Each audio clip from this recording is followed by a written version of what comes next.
The Königsbergs were the penultimate class of fleet cruiser built for the Kaiserliche Marine.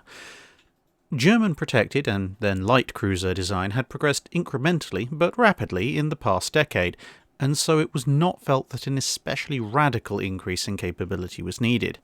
Instead, the specifications of the previous Wiesbaden class of light cruiser were taken as a baseline for the new class, simply fitting that machinery, armament and armour to a larger hull, which would provide more space, stability, survivability and mine-carrying capacity.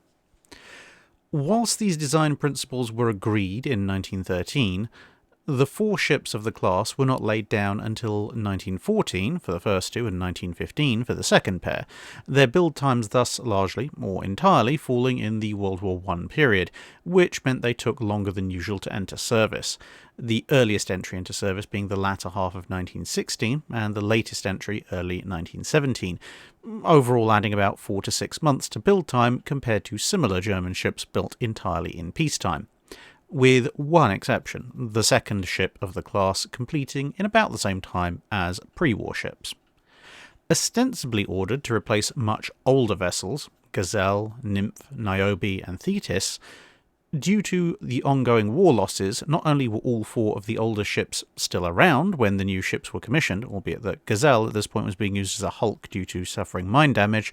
but enough other cruisers had been sunk that the names of some of the more recently destroyed ships were passed on to these new ones. Hence, the 4 ships would be named Königsberg, after the ship caught in the river deltas of East Africa, Karlsruhe, after the successful commerce raider that had just randomly exploded whilst on its mission,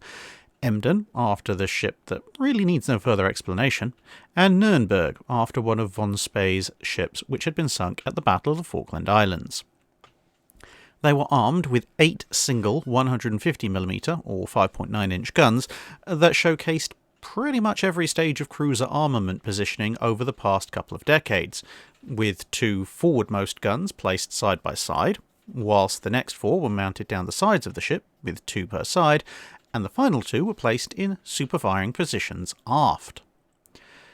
The only other major directly offensive armament was 4 torpedo launchers, 2 above and 2 below the waterline, whilst they also had the carrying capacity of 200 mines and a small number of 88mm anti-aircraft guns which were sat at the aft end of the ship for the occasional encounter with aircraft, mostly flying boats and seaplanes.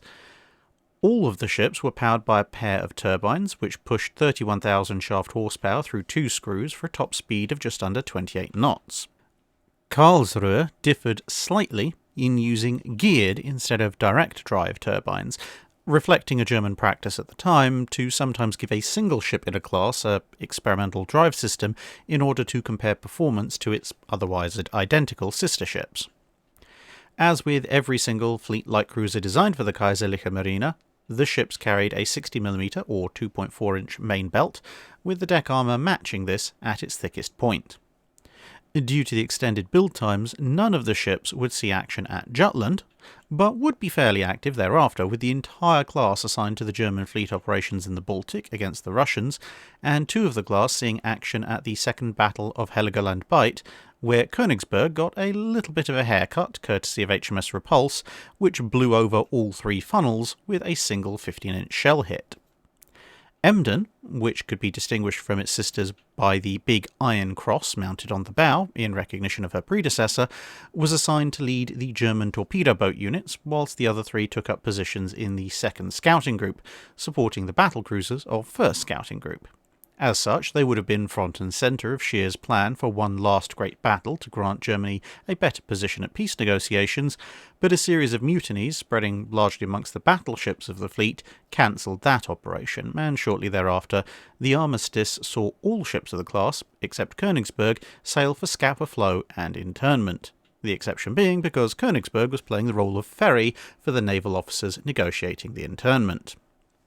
The class would have rather diverse fates, though. The 3 in Scapa would all try to scuttle, but only Karlsruhe would actually succeed, although, as with a number of other German cruiser classes, she apparently absorbed all the luck from her sisters, as she did it so well that she's still there and can be visited by divers.